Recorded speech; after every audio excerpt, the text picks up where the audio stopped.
The international status of Jerusalem. It's one of the Middle East's radioactive issues. Israelis and Palestinians both claim it as their capital. Recognize one, and you undermine the other. Hence, the U.S. Embassy being in Tel Aviv. And that's something no U.S. president has sought to change until now. Donald Trump is expected to recognize Jerusalem as Israel's capital and begin the process of moving the U.S. Embassy there. The official announcement comes tomorrow.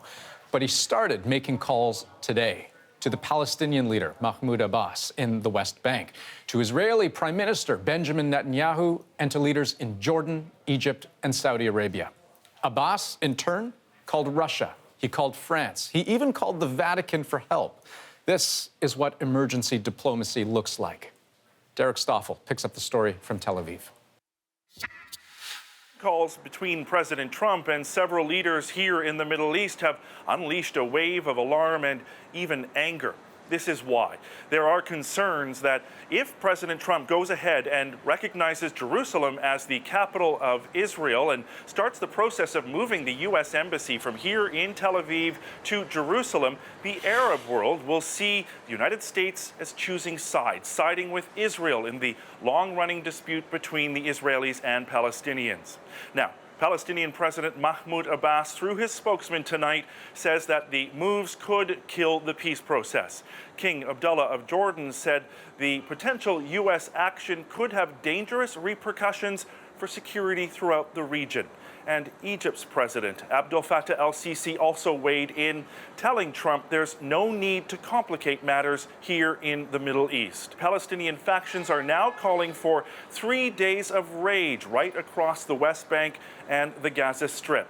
As a result, Israeli security forces are now preparing for demonstrations that could very well turn violent. Derek Stoffel, CBC News, Tel Aviv. Those reactions from leaders today underscore wider worries beyond Israel and the West Bank. Concerns that the decision might throw the region into turmoil. So the question is, what might it mean for the neighbors?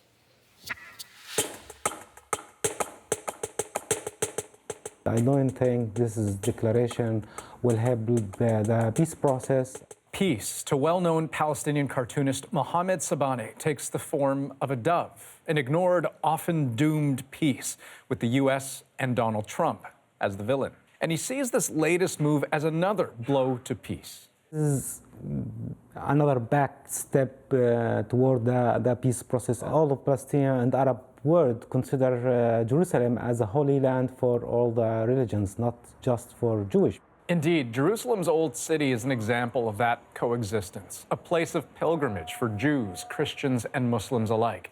Neighboring Jordan has helped maintain and protect these holy sites. By recognizing Jerusalem as the capital of Israel, this, of course, threatens that special custodianship role. Experts say the working relationship between Jordan and Israel is at risk.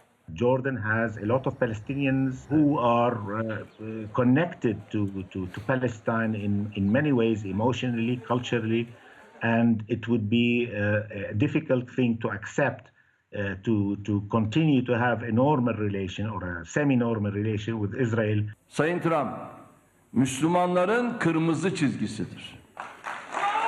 Then there's Turkey.